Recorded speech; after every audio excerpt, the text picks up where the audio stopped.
Voilà, salut tout le monde, salut peuple congolais de partout où vous êtes. Moi c'est votre frère Ken Kelimbuta. Encore une fois de plus, merci. Na bato nyonso bazosunga biso, bato nyonso bazo sala mwa commentaire na mwa moke tozo sala. Merci pour l'encouragement na bino, merci pour la suggestion, merci pour la commentaire na bino. Nous vous disons énormément merci et nous vous sommes reconnaissants. C'est le moyen au bout de biso et de s'abonner sur notre chaîne Vrai Patriote TV sur YouTube. Et surtout, Kobo Santé, activer cloche à notification de façon que nos vidéos, nos stories, ça là, vous allez au courant. Cliquez nos vidéos, partagez, faites-nous des commentaires, faites-nous des suggestions, donnez-nous des conseils. Tous abattus, on peut se tromper sur toute la ligne. Tous en poste à soutien à Bino, comme ça, tout quoi avancer. Je crois cette fois-ci, tu es sous réfléchir un peu concernant la situation où ils ont les cannabis. Depuis plus de 15 mois déjà, beaucoup de traversé un moment très très difficile. Beaucoup de traversé une situation très compliquée. Jusque-là, le peuple ne se retrouve pas dans la soi-disant alternance au Tozouaki. Nous nous sommes battus tous. Il y a crié des Kabila dégage, Kabila dégage, Kabila dégage, mais ce système est resté. Le système est Tikali et Tchemboka dans une situation calamiteuse. Où le peuple a se retrouvé, le peuple a fasté dans la pandémie, où il y a Covid-19. Tous ont même des respirateurs, tous ont des mbétou, quand il y a isolement, tous ont côté. Suite, il y a ancien régime. Suite, il y a mes gestions à Bango. Tant nous sommes à sali 18 ans, va plonger Mboka dans le chaos. Face, il y a expression à peuple. Peuple a bondi. Na aide, il y a communauté internationale. Aide, il y a diaspora. Lelo, quelques têtes. Il y a ancien régime basati. Mais nous bazawana. Na système na bango mobimba implanté. Au bazo majoritaire. Soit disant majoritaire, majoritaire où il y a 80 millions de Congolais. Nous sommes plus de 80 millions d'habitants. Nous sommes plus de 80 millions d'habitants. Les majorité wana eza wana pona ba intérêt na bango. Majorité wana eza pona ba poche na bango. Majorité wana ezo songa peuple ne logote. Les tous se trouver en situation moko toza na président oza na ba ministère régalien te. Président oba ministre bazo telemela. Président alobi ministre aboy. Président akomi boy ministre azongisi boy. Na nyonso wana peuple nda azo futa. Na nyonso wana peuple nda azo souffrir. Na nyonso wana peuple nda azo mona pasi. Na nyonso wana peuple nda azo continuer na misère. Sikoyo peuple a telemi. Peuple a telemi pona ko exprimer volonté na ye. Na bato bakoki ko kamba ye. Aboyi bato nyonso bilongi wana ya kala na système na bango nyonso. Peuple a boyi. Peuple a marché. Pona koloba ke non biso bato wana tolingi bango te. Peuple a souverain, c'est le peuple qui est souverain. Peuple ceux qui a boyi batele milakayete. On ne défie pas un peuple. On ne défie pas un peuple. Un groupe d'individus va s'organiser, va formuler la loi, va misaka bato na bango, va misaka ba loi du jour au jour, ba loi pour protéger bango, pour protéger ba famille na bango, pour protéger ba bien na bango, pour protéger ba mbongo ba yiba ba yibi biso pendant plusieurs décennies. Tout le monde a vu ce qui s'est passé avec la loi Minako. Tout le monde a vu que non, bisonde bakolomboka nous les Congolais. Pas l'UDPS, pas la Mouka, pas FCC, nous Congolais. Parce que bitumbo tozana eza bitumba bato FCC, eza bitumba bato la Mouka te. Eza bitumba UDPS te. Obe Minako et Sakata basali balwa na bango pour protéger bango. Mais bah, on a qui démonstration de force. bamoni démonstration de force peuple congolais à s'exprimer. Les lolo wana ekwei FCC na ba plan na ye po ye ajouaka bongo ajouaka ta na 4 fronts, attaquer bino na gauche, attaquer bino na droite, de façon que tant boké na droite ya koti na gauche, tant boké na gauche ya koti na droite. Amoni que loi ya mina ko ekokite abimiseli biso muto aseni ba jouer carte na bango, bakosi biso muto wana aza muto akimbangiste, bato akimbangiste baboyi. Non aza muto église de réveil, bato église de réveil baboyi. Biso ba congolais to boyi muto wana tolingi ete. C'est parce que aza mutu baza ba membre ya ancien régime, bato ya FCC. Biso tolingi bato wana na mboka na biso te, to boyi. Ba defiaka na peuple te, bino moko bozomona makambo ezosalema. Bino moko bozomona peuple ndazo bima na nzela azo marcher azo dénoncer peuple aboyi. Peuple waza fatigué, peuple wa nzala, peuple azanga mai na courant. Peuple atanga te, peuple azanga musala. Peuple azo croupir dans la misère du jour au jour. Peuple abimi à s'exprimer aboyi batouana. Aboyi batouana. Tolakisi onsa malonda ke bisonde bakolomboka. Tolakisi onsa malonda na batone nyonso FCC ke bisonde. Le peuple est souverain. Le peuple est souverain. On ne défie pas un peuple. On ne défie pas un peuple. Peuple soki aboyi aboyi. Binomo omoni démonstration de force. 10 provinces sur 11.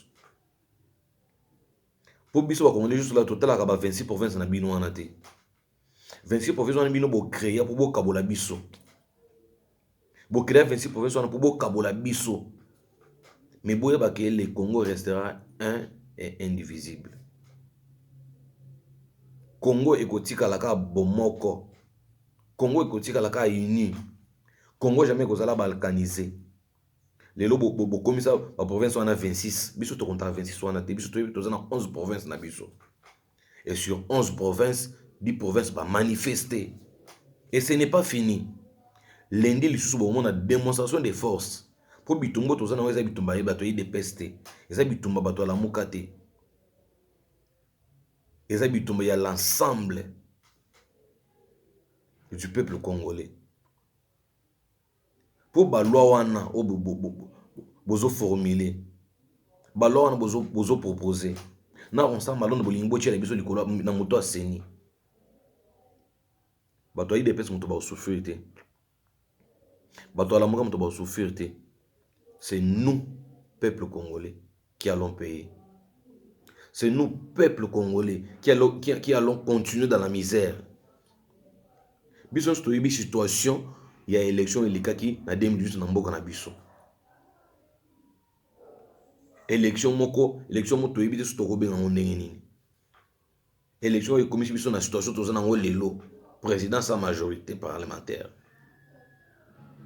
Président sans ministre, ministère régalien. Et même biso na coalition bango basali coalition hôtel bisoté coalition biso wana to bénéficier na ngoté coalition wana bazo formuler ba loi pour protéger ka bango donc ba loi est en faveur ya peuple té biso peuple toujours profiter na coalition wana attend ne loko moko té d'ici peu 2 ans peuple to gagner nini. Coalition ne fouti biso nini? Coalition ne pesi biso nini? Ezaka mabunda ntamwe mwamba kabundi asali boye ezonga kiboye biso peuple par na biso eza wapi? Biso zona parte na coalition wana ya biso peuple to boyi to passer sur na situation to passer na 2018 boke bimisele biso ronsar malonda biso to yebite Ronsa Malondo aza masqué. Muto FCC ya makasi ya kabiliste munene. Boche la biso lisusu na seni. Et puis église catholique toutefois bosunga bisoté. Toutefois bosunga bisoté. Avant pour qu'on proposer ma candidature à la tête du CENI, il fallait que vous vendre une réforme ya CENI. Vous audit, vous senga audit ya CENI. Bino vous voulez que ça là, vous poser ma candidature. Vous présentez ma candidat na bino. Ce qu'on a simbité. Vous allez rétro-pédalage. Bon, moi, c'est une réforme. Et là, il fallait que vous en premier lieu, réforme ya CENI. Tu veux présenter ma candidat ya CENI, ya présidence ya CENI, sans que tout ça ait une réforme ya CENI. Tout le monde a appareil électoral. L'appareil électoral doit être d'abord réformé, audité, auditionné plutôt. L'appareil électoral doit être auditionné et réformé. Bino boweleli kaka kokende kopesa bakandidat na bino soki awa esimbi te bozongeli biso peuple. Église catholique bosungaka biso te quand même, bosungaka biso te. Partout bolingo kotisaka batribi. Et puis c'est honteux. Comment on a grand responsable catholique pour ça la biloko à bongo. Nous ne voulons pas des Kassaïens, nous ne voulons pas des. Tant que ça la biloko na bino wana nyonso. Biso peuple na to futaka. Bino bokenda na bandako na bino botanga na mitoka minene, bozana bandako minene, bozana ba bonne vie, ba famille na bino ba vivara bien. Biso vivara bien te, vie mobimba, biso vivara te. Biso ka kolela na kolela. Biso kolela na kolela kaka na makambo na bino yo, on ne veut pas de tribus de oh. Mboka na biso toza na posa méritocratie éprimée. Toza na posa méritocratie éprimée. Toza na posa ba tribité. S'il s'agit ya kokuta 5 baswahili na ministère moko, toi na fonction moko, o bazo mérité. Mais basala musala, ba pesi biso ba bon résultat. S'il s'agit de Kukuta Bane Congo, ata 10 na CENI, ça fait quoi? Ceux qui ont mérité. Mais laissez-le travailler, parce que ce soit un bon résultat. C'est ce que le peuple attend. Le peuple attend que ça. Le peuple attend pour ça, tribité. S'il s'agit de Kukuta, bato Équateur, ata 6, ata 10. Rien n'empêche. Cardinal Lambongo, il faut soukabiso. Botika makamba ba tribu wana. Oh, nous avons un président kassaïen de la République, un président de la République kassaïen. Toyo kozala so na président ya CENI ya kassaïen te. Oh, mais vous nous amenez où? Vous pensez que ba propos na bino wana mutu créer trouble et créer trouble makasi na Congo. Na période post-électorale. Ba propos wana. Kadiala mbonga bosani. Ce genre de propos ils ont sunga bisoté. Ce genre de propos ils bien té. Ba propos séparatistes au tolingi angoté. Tolingi ba propos séparatistes au té. Na moment tout ça poso to sangana tout ça la bomoko. Na bato yi de pes, na bato la muka, na bato ya ensemble so nini ba parti wana biso nyonso na biso ba congolais. O toza ni na lamuka ni na IDPS ni na nini toza na posa biso so sangana po totia mungu na l'écart. Surtout to bandi so ba division kati na biso ya ba tribu ono ba Kassaïen, ono ba Swahili, ono ba Ngala, ono non. Ce genre de choses ne nous avance pas. Ce genre de choses ne nous aide pas. Il y a un toujours réglé toujours. Il y a mon bundaka à un moment donné peuple à lembi. Parce qu'il ne se retrouve pas. Parce qu'à mon clarté, peuple à lembi, peuple à tiki. Mais tant que peuple est consciencieux, peuple est réveillé, dans la génération ya biso, to tika la kolemba te, to tika la biso tante. Bon manipuler sous biso, bo tia biso na makamba ba tribu, na makamba ba parti politique, biso to ya na biloko wana te. Poso boyeli biso makambo wana biso to tia bino ba pine. To tia bino ba pine. Bino bozo na démonstration de force. Bozo na démonstration de force, opération to yebi ndako. To yebi bandako na bino nyonso tout to tia bino ba pine. Boza bato ya liboso ya kobima ko condamner ba acte ya barbarie, ya vandalisme. Mais vous oubliez que à chaque action correspond une réaction. Bozo bosa nango. À chaque action correspond une réaction. Tant que vous vendez, vous bandi ko proposer batou. Tant que vous vendez, vous bandi ko proposer ba loi. Bomitu na kate ke loi otozo proposer oyo. Soit muto tozo muto proposer na seni oyo. Peuple a resepela to a resepela te. Bomitu na ba question te. Proposer acte. Tant que peuple a ko réagir, bobimi po bando ko condamner. Toza to kende na bino bongo. Toko kende na bino bongo. À chaque acte correspond une réaction. Tout ça sous peuple bino bo manipula wana te, peuple bino bo nyokola kwa nyokola ba 1000 francs. Tout ça sous peuple wana te. Tout ça sous peuple wana te. Les locaux coalition bino bo sali et memeli bisoni. Yango to sengi na président de la République. Tout le monde déjà ba bonne marche au président déjà entamé. Où ils ont rassuré déjà peuple que dans peu de temps, les têtes vont tomber. Au bas mimo na ba intouchable ba ko kweya. Ninga bazoli ba proposer ba loi na bango pour ba caporaliser justice. Bas à la protéger. Cette fois-ci il faut l'écater. Cette fois-ci il faut l'écater.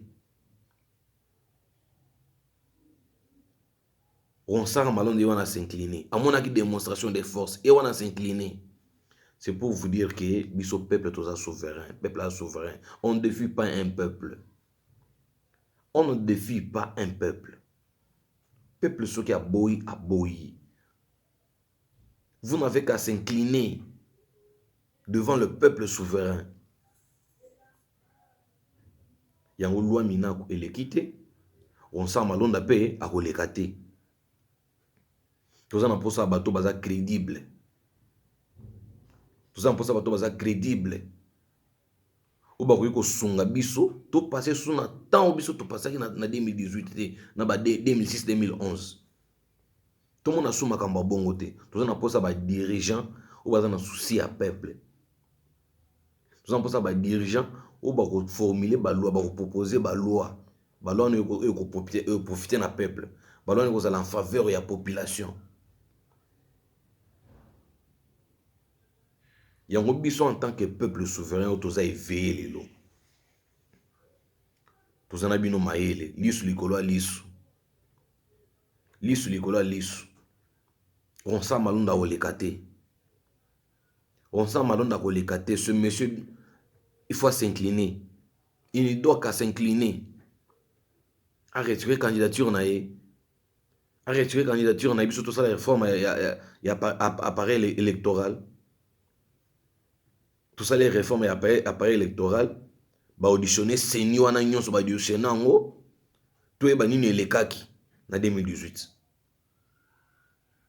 To e ba nini elekaki na 2018. Lelo on se retrouve avec les députés nommés. Députés au tiers dans la liste, il y a ba candidat à la députation T. Mais lelo aza na parlement, azo siéger. Mais nous sommes dans quel pays? Nous sommes dans quel pays? Nous sommes dans quel pays? Et puis tant que besoin en ndako, bafuti ope mbongo bana no bato na côté papa yo sala campagne te koma député ndeni bato na ko ba question wana te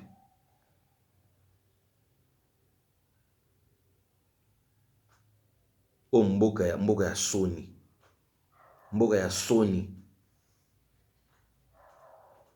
mboka ya soni et puis bato wana nde bazobima bakoma badonneur de leçon lelo bapesaka biso baleçon bango nde baobima siko badonneur de leçon. Sachez bien que peuple a ça sans abino peuple a sans abino toza na bino suposa te to na posa na bino te. Nous voulons un Congo meilleur, un Congo émergent. Tolingo to construire un État. Le Congo n'a jamais été un État. Le Congo n'a jamais été un État. Nous avons vécu pendant plusieurs décennies en étant un sous-État. Congo est un État. Tu vivras dans un non-État. Tout simplement pour reconstruire le Congo. Congo comme un État. État au mutu a respecté la loi.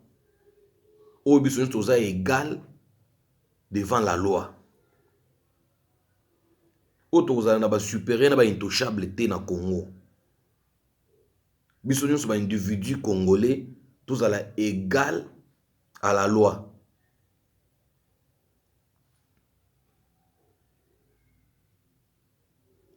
Vous avez semé la peur na ba congolais. Vous créez les biso nzala. Ba emploi ezala raté. Congolais moyen à s'occuper na mboka ezate. Congolais mi pesa mingi kaka kuluka matembela bana, kuluka madeso bana, le temps réfléchir. Nini we mboka na yeko kuma lobby. Façon ya obimisa mboka na libulu. Congolais réfléchir à souté. Yongo cette fois-ci Congolais a commis ce qu'on éveillé. Congolais a commis éveillé. Congolais a commis la conscience. Yango biso to tika te ko éveiller peuple tout le temps. To tika te ko éveiller Congolais tout le temps. To zalaka éveiller tout le temps. Donc nyonso bino boko sala e ko lekate. Un ministre qui se permet ya kolekisa avis à gouvernement na parlement na nenga cessé pour baloa neleka mais to laksi bino ke biso peuple to la ka lisusu te biso la ka lisusu te to landelaka bino pas à pas ba geste na bino nyonso to landelaka ngo to senga na peuple to zala nanu ini biso nyonso to tika nanu ba tribi to tika nanu ki muluba ki muswahili mungala mukongo to tika nanu considérons-nous comme un seul peuple, un peuple uni, peuple azobundela et une cause noble, peuple azobundela bonheur na emoko. Tout ce qu'on a dans partis politiques, ces partis politiques qui ne nous ont pas aidés. Tout ce qu'on a qui des pèses, tout ce qu'on a qui balamuka, soi banani, tout ce qu'on a biloko wana. Tout si mana main dans la main comme un seul homme. Pour toko esa munguna okoya isobiso tozaini. Munguna okoya sotoza liloba moko. Soto komi divisé. Munguna o profiter na biso. Ya omoni ya nyokoli biso pendant plusieurs décennies. Munguna nyokoli biso pendant plusieurs décennies parce qu'on était divisé. Lelo je crois actuel président Tozanaye, c'est très difficile de s'en sortir dans la coalition. Le peuple congolais, Tozo Senga, na président de la République, à mettre fin à la coalition. La coalition est au Songabisote. Ils ont Songabisote en logoté. Nous ne sommes pas d'accord dans la coalition. Tout ça, pour ça, soi-disant majorité, on a écoué. Soi-disant gouvernement, on a écoué. Biso ba Congolais, to sangana, to solola autour d'une table, to bongisa avenir ya mboka na biso. Toute la façon dont to tambola. Tous ces ennemis de la République, au terrorisé biso pendant plusieurs décennies. Ces gens qui nous ont commis des génocides intellectuels. Ces gens qui nous ont massacrés. Ces gens qui nous ont tués. Ils ont tué nos mamans. Ils ont violé nos mamans. Ils ne peuvent pas continuer à nous donner des leçons. Batouana. Bango place na bango na boloko. Nyonso ba yibibiso. Pendant plusieurs années, faut bazongi sango. Ils doivent restituer à la République. Nyonso bango ba yibi. Yango bazolinga ba bunisa justice. L'indépendance de la justice est sacrée. Tant que biso wa Congolais tozali, à moins que bobo mabiso nyonso, pour caporaliser justice. Tant que biso tozali, wana tozali veillé, ba loi na bino yotikala kolekate. Et puis ba jeune na bino ya bato aseni wana ya ba malonde yotikala kolekate. Wana ezalaki premier soin au bino bomonaki wana, eza premier soin. Wana eza premier soin. Tozana bino bongo ti to kwesa bino nyonso. To kwesa système na bino, to pikola système na bino. Ce n'est pas un groupe d'individus où va prendre tout un peuple en otage. Un groupe d'individus va prendre tout un peuple en otage. Cette fois-ci, Rolekate. J'en appelle à la conscience de tous les Congolais, toute la jeunesse congolaise. Tous allons toujours éveillés, tous allons toujours debout. Tous allons toujours debout. Tous allons toujours en position alerte. Bafinga biso ba wewa, bafinga biso banani tondimi. Mais toboyi République ya FCC toboyango. Toboyi République mboka na biso ezala en otage. Ezala prise en otage par un groupe d'individus biso toboyi. Yango toza alerté, toza éveillé, toza debout. Moindre geste toya bokuta na biso na nzela na bino. Moindre geste bokuta na biso.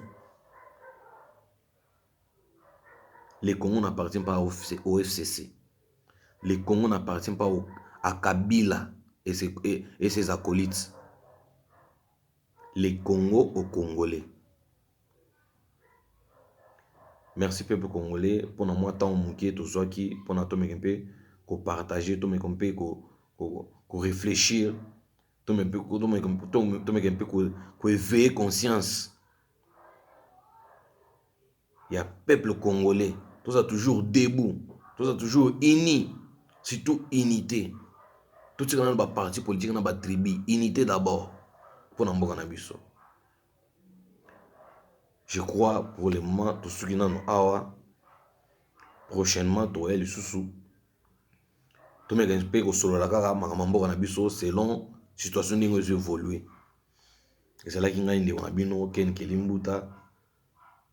On a aussi na bino kaka bo partager ba vidéo na biso, bo s'abonner massivement na chaîne na biso sur YouTube Vrai Patriote TV. Ko bossa na te ko activer cloche à notification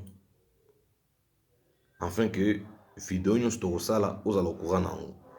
Tozana posa ba conseil na bino, tozana posa ba suggestion na bino, tozana posa ba encouragement et surtout to senga bo partager vidéo na biso. Pour s'abonner massivement sur YouTube, chaîne Nabiso, Vrai Patriote TV.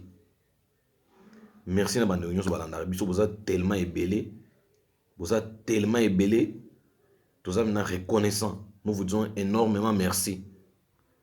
Énormément merci na union sur Bossa la pour Nabiso. Merci. Tout à la prochaine occasion.